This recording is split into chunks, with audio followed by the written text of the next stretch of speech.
Merci Xavier, merci à tous de m'avoir invité pour présenter REB, donc parce que c'est toujours un plaisir de diffuser des méthodes et des réflexions. Donc je suis très heureux d'être ici. Donc je vais vous présenter un petit peu comment est né le projet et surtout qu'est-ce que c'est que cette méthode un peu, voilà, qui est un peu nouvelle et pas très connue à l'international, mais qui est connue dans notre milieu de généralistes enseignants. REB, ça ne veut pas dire Rémi Boustajon, hein, ça veut dire reconstruire l'evidence-based, au cas où vous auriez un doute. Donc le projet a été publié dans Exercer, comme Xavier nous l'a rappelé, également dans d'autres revues. Et en fait, c'est parti d'un constat assez simple, c'est qu'il y a un problème avec le E dans l'EBM que Xavier vient de présenter, dans l'EBM des 3 cercles. En fait, qu'est-ce qu'un fait suffisamment probant? Un peu de philosophie avant de commencer dans la méthode. Un fait probant, en fait, c'est un résultat avec une continuité de probabilité de croyance entre 0 et 1 et 100%. En fait, qu'est-ce qui est probant? Qu'est-ce qui est suffisamment probant? Enfin, si vous réfléchissez au terme probant, vous allez voir que c'est compliqué, en fait. Il y a un degré de croyance derrière ça. Et la question qu'on s'est posée en créant REB, c'est est-ce qu'un résultat issu d'une étude à risque de biais, par exemple, peut être suffisamment probant? Et vous avez ça dans toutes les méta-analyses Cochrane. Je pense que je ne présente pas ce réseau qui fait des méta-analyses, vous connaissez sûrement. Et souvent, les conclusions de ces méta-analyses, c'est qu'il y a des preuves ou des évidences, on pourrait discuter de la signification de ce terme, mais il dit qu'il y a des preuves, mais de très mauvaise qualité.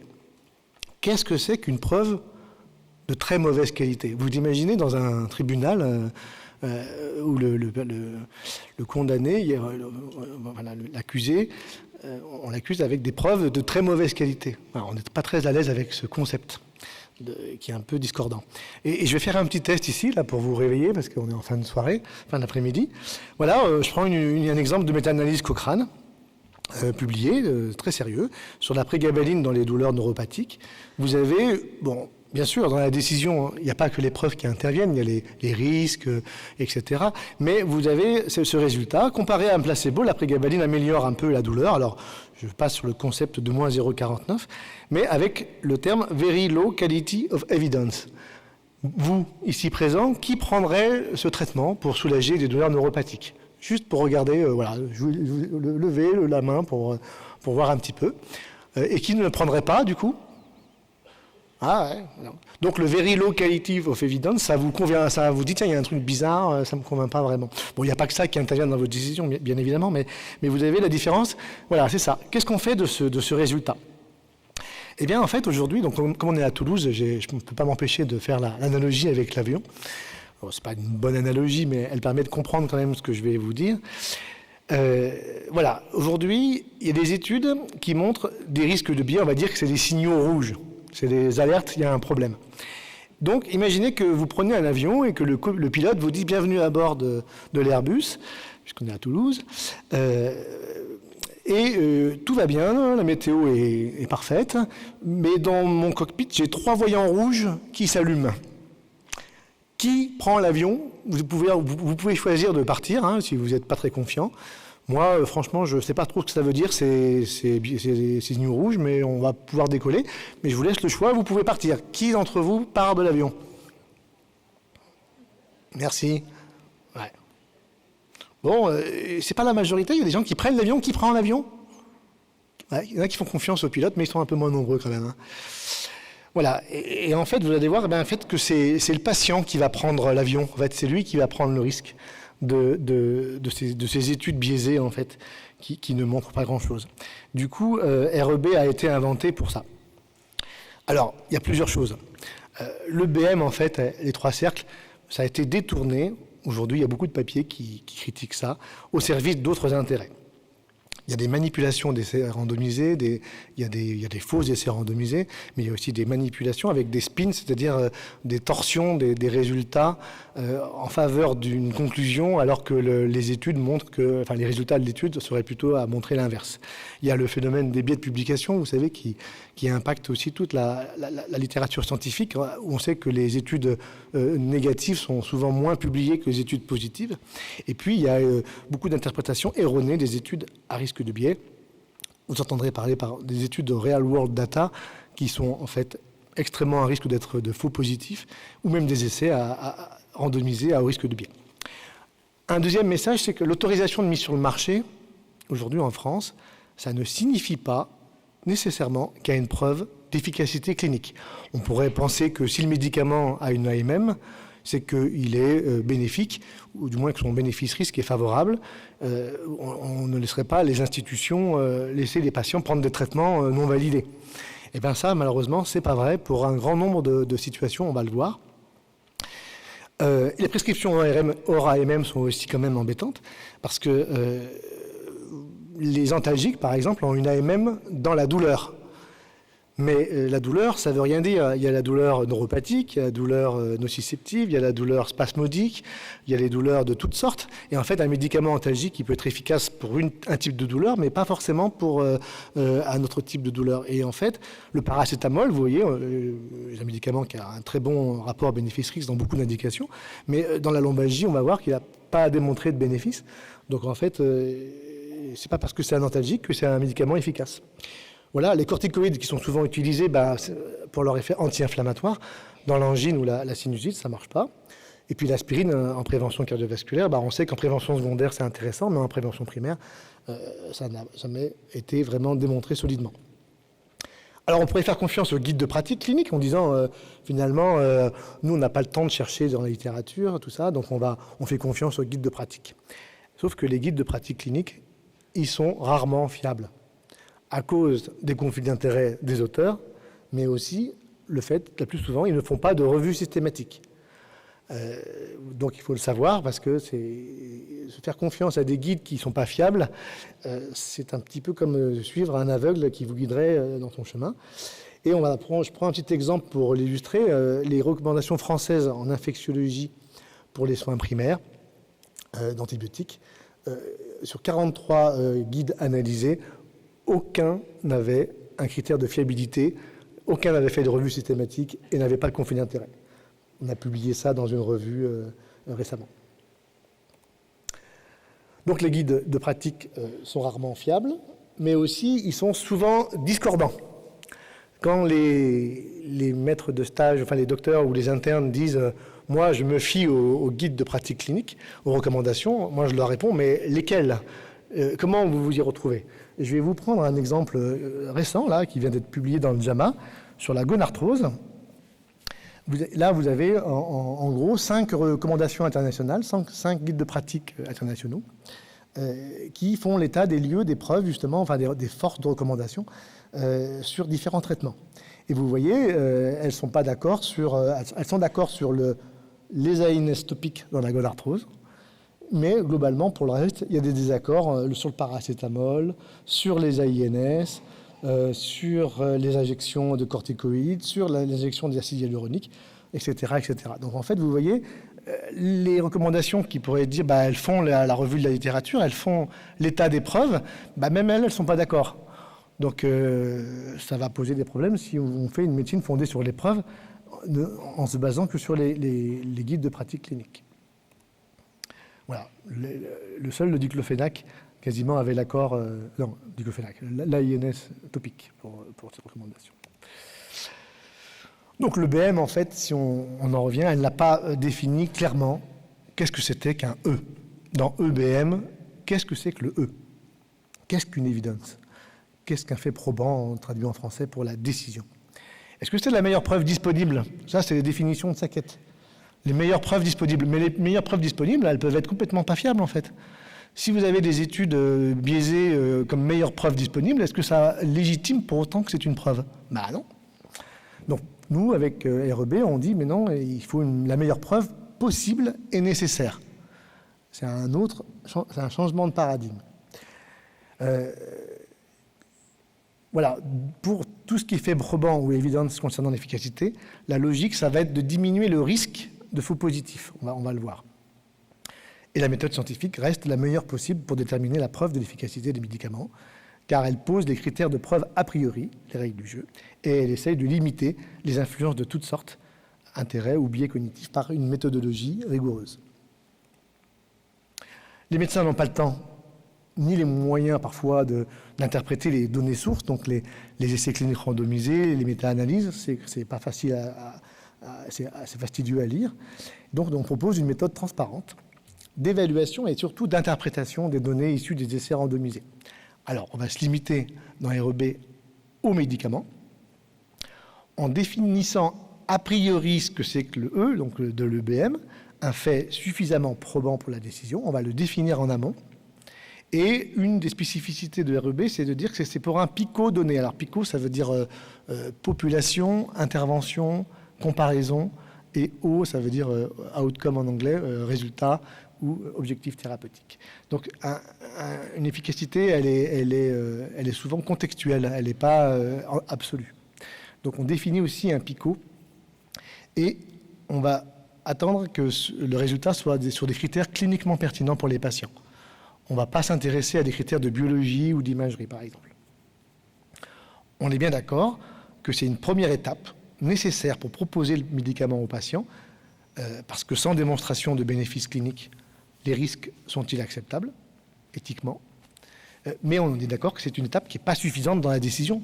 Il y a la taille de l'effet, il y a les risques du médicament, il y a les alternatives, il y a les préférences du patient. Donc évidemment que c'est une étape dans le processus, mais c'est une étape, on va dire, décisive pour pouvoir proposer un traitement aux patients.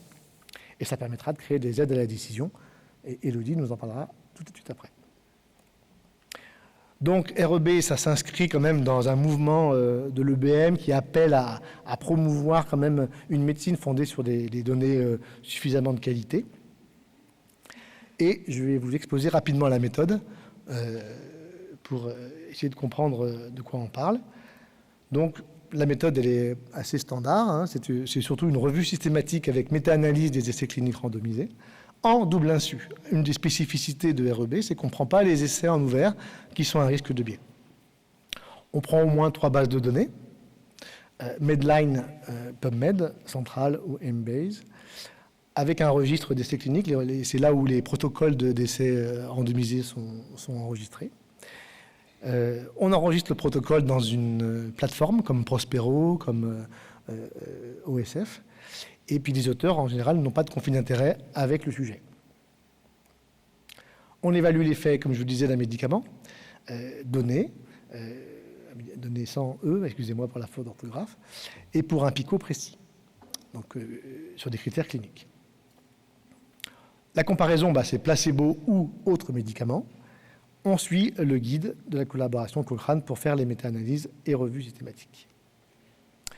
La spécificité de REB, c'est de dire, en fait, on veut éliminer le risque de faux positifs. En fait, pourquoi on analyse les biais dans une étude ? C'est pour éviter de dire que s'il y avait un résultat, s'il y avait une différence entre les deux groupes, par exemple, que cette différence, elle ne soit pas liée à des biais, mais bien à l'intervention. Donc ce travail, il est nécessaire pour être sûr que le résultat ne soit pas un faux positif. Donc dans REB, on applique simplement l'évaluation du risque de biais des essais comme le manuel Cochrane le conseille dans sa version 2 du Risk of Bias, le ROB. Donc c'est une analyse, c'est standardisé, hein, on analyse les biais de l'essai randomisé, la qualité de la randomisation, les écarts au protocole, les biais de mesure, les biais liés aux données manquantes et les biais de sélection des critères de jugement. REB va apporter un autre point qui est par contre pas connu ou méconnu dans les méta-analyses classiques, c'est le caractère confirmatoire des résultats issus d'un essai randomisé. Alors ça, c'est un peu peut-être compliqué, mais c'est ça qui fait la spécificité de REB, c'est qu'en fait, un essai randomisé, il suit une méthode hypothético-déductive, on appelle ça en anglais test d'hypothèse. C'est différent des analyses exploratoires, qui sont plutôt génératrices d'hypothèses. Et en fait, un critère confirmatoire, c'est un critère qui est préspécifié, mais surtout qui est pris, le risque alpha est protégé, c'est-à-dire qu'en fait, la multiplicité des tests statistiques peut créer une inflation du risque alpha. Le risque alpha, c'est le risque de conclure à tort qu'il y a une différence alors qu'il n'y en a pas. Donc c'est un aspect un peu statistique, mais que les agences du médicament, les agences de régulation ont intégré dans leur démarche. Alors, REB, le principe, c'est que comme on veut éviter les biais, on va faire une analyse que sur des essais à bas risque de biais. On va vérifier le caractère confirmatoire du résultat, comme j'ai essayé de vous l'expliquer. On fait une méta-analyse, c'est-à-dire une synthèse quantitative des résultats. On prend en compte l'hétérogénéité statistique, comme dans toute méta-analyse, c'est-à-dire la variation des résultats en interétudes, et également la prise en compte du biais de publication. On aboutit à la fin à 4 niveaux de preuve. Preuve solide, c'est-à-dire un résultat ayant peu de probabilité d'être réfuté dans l'avenir. Un résultat probant qui correspond au terme « evidence » en anglais, mais qui a confirmé pour être qualifié de preuve solide. Voilà, c'est la barre. Ensuite, il y a un niveau de preuve qui est dégradé, qui s'appelle le signal. Il y a la possibilité d'un effet, mais ce n'est pas une évidence, ce n'est pas un fait suffisamment probant. Et puis, vous avez l'absence de preuve. Voilà. Donc, c'est un peu pour illustrer. Je pense que c'est un peu compliqué en plénière de vous expliquer tout ça. Mais on a publié l'algorithme qui vous permet de vous en sortir, si ça vous intéressait, de faire du REB sur un médicament. La différence avec les autres méthodes, c'est qu'en gros, on prend en compte les risques de biais. En général, les autres méthodes recommandent aussi de faire ça, mais le font rarement. On prend le caractère confirmatoire, comme je vous disais, des critères de jugement. On définit ce que c'est qu'une preuve, un fait probant a priori, et une donnée de mauvaise qualité n'est pas une évidence. Voilà, et on va faire un petit... j'ai dépassé, j'ai essayé d'accélérer, mais voilà, on va... Donc, Élodie vous parlera du site dans lequel on essaye de rentrer toutes ces données. Donc, ça fait maintenant plusieurs années qu'on essaye de travailler ça. Voilà un petit peu des exemples là, de médicaments qu'on a analysés. Voilà, je vais faire un petit sondage pour savoir un petit peu qui pense que l'acétyleucine, le temps gagné dans les vertiges, est efficace. Voilà, levez la main. Ouais, voilà, il n'y en a pas beaucoup. Bon. Le spasfon, fluoroglucinol dans les dysménorrhées, qui pense que c'est efficace? Allez-y, soyez jouez le jeu. Ouais, je pense que depuis le temps qu'on en parle... la metformine dans le diabète de type 2. Aïe, aïe. Ça fait 10 ans que j'en parle, mais ça ne marche pas, ça. Les sulfamides hypoglycémiants dans le diabète de type 2. Ouais, un peu moins, mais voilà. Bon, allez, on passe sur les glycines. L'oxomexazine dans la toux, le toplexil. Qui pense que c'est efficace? Ah, ouais, vous en fichez. Le paracétamol dans les lombalgies, donc tout à l'heure j'ai dévoilé le résultat, donc non. Le Valium, le diazépam dans les lombalgies, est-ce que vous pensez que ça marche? Ah, le mieux, c'est l'opium. Alors, l'opium. L'opium, qui prescrit de l'opium? Isalgie, Lamaline. Merci. Moi, j'en prescris aussi, je vais vous dire, ne vous inquiétez pas. La vitamine D, dans toutes les indications. Voilà, dans toutes, celle que vous voulez, enfin, celle qui vous pensez efficace. Prévention des fractures, infection, ouais, c'est ça, ouais. Bon, les corticoïdes dans l'angine et la sinusite, qui en prescrit un peu, ouais, ça peut arriver. Bon, allez, je vous donne les résultats. Ça, j'ai dépassé, Ouais. Voilà, les résultats, c'était ça. Et je vais donc laisser la parole au suivant parce que le lorazépam et le diclofenac topique, c'est peut-être des exceptions, on va voir. Merci de votre attention. Bonjour, je suis Bernadette Zambon, je suis maître de conférence associée à l'Université de Versailles, Saint-Quentin. Je suis un petit peu petite.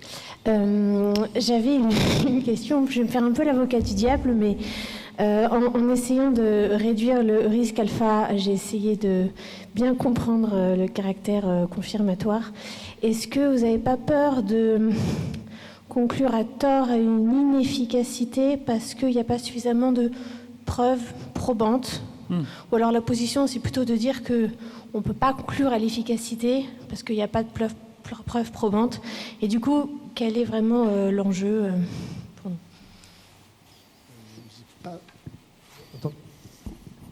Oui, il a l'air de fonctionner, Rémi, vas-y. Oui, ça marche. J'ai pas tout à fait compris la question. Je suis désolé, j'étais distrait. Vous pouvez la répéter? Oui.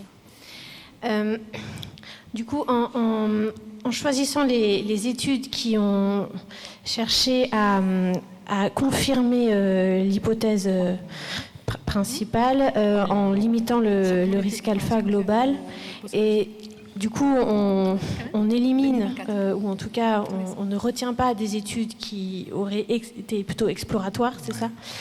Et donc, est-ce qu'on ne risque pas de ne pas donner de validité sur des traitements qui pourraient avoir un intérêt, en disant que parce qu'on n'a pas de preuve que ça marche, en fait, ça ne marche pas, ou alors ce n'est pas la position? Ouais, merci d'avoir reformulé. C'était plus clair. Ouais. C'est une super question parce qu'en fait, c'est où on met la barre en fait. Est-ce que une donnée exploratoire, elle permet de conclure que c'est suffisamment probant pour le proposer à un patient? Les données exploratoires, il faudrait que je prenne le temps de vous donner toutes les études. Le nombre de faux positifs, c'est incroyable en fait. Les analyses en sous-groupe, les analyses, si vous faites 100 analyses statistiques, vous avez, avec 5%, 5 chances sur 100 d'avoir un résultat faussement positif. Donc en fait, tout ça, ça a été bien établi par les agences de régulation, la FDA et l'EMA, mettent très bien dans leur doctrine que seul le critère confirmatoire est probant en fait. Mais on l'a oublié parce que l'EBM, c'est pas tout à fait les agences du médicament. Mais en gros, on prend trop de risques en fait. Je ne l'ai pas dit dans la diapo, mais le but, c'est d'éviter de traiter des patients à tort. Effectivement, il y a un choix de dire je ne vais pas l'exposer à un traitement dont je ne suis pas sûr. Mais c'est vrai, peut-être qu'on se prive de traitements possiblement efficaces. Évidemment, c'est le revers de la médaille. Mais la logique veut que d'abord on passe un filtre et ensuite on propose aux patients. Voilà la logique. On va prendre une deuxième question de Bernard. Une question, Isabella. Bernard Fraîche. Rémi, je suis là. Bernard. Rémi, j'ai une question à te poser. Alors, je connais ta réponse parce que je sais que tu le dis souvent. On prend l'exemple de ta première recherche qui est la metformine.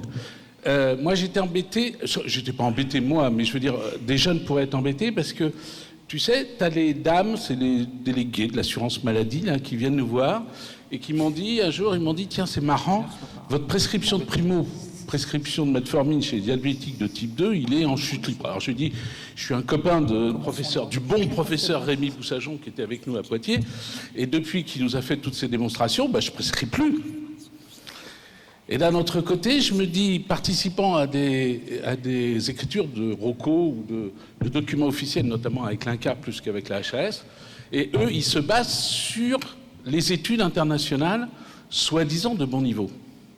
Et s'ils font là actuellement, court toujours la ROCO qui dit première intention metformine, deuxième intention patati, etc. Comment un jeune médecin, ou même moi qui suis un peu plus vieux, comment on s'en sort là-dedans? Merci de ta question, Bernard, elle est super aussi. C'est pas parce qu'il n'y a pas de preuves qu'on ne prescrit pas. Je prescris tous les jours de la metformine. Je vais vous dire pourquoi. Je prescris tous les jours, ça m'arrive de prescrire du tanganil. Voilà. C'est pas la question de savoir s'il faut ou pas prescrire. Là, la question, c'est est-ce qu'il y a une preuve ou pas. Si je me réclame de la médecine fondée sur les preuves, c'est sûr que je vais essayer de mettre en adéquation les preuves et ma décision. C'est ça la démarche. Mais on en est loin, parce qu'il y a beaucoup de situations où les preuves sont absentes, où il y a demande du patient, et donc les recours à la metformine. Tout le monde est convaincu que ça ne fonctionne pas. Les méta-analyses sont toutes dans le même sens. Moi, je me suis retiré de la recommandation HAS parce qu'ils gardaient la metformine en première intention, mais c'est pour des raisons de coût. Et c'est des raisons de contrôle glycémique. C'est-à-dire que si on veut diminuer l'HbA1c, la metformine diminue l'HbA1c. L'objectif est biologique.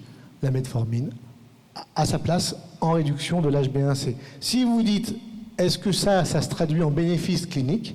Quand je ne mettais pas de preuve, c'est qu'il n'y a pas de preuve de bénéfice clinique. On ne sait pas si ça réduit les complications cardiovasculaires, microvasculaires.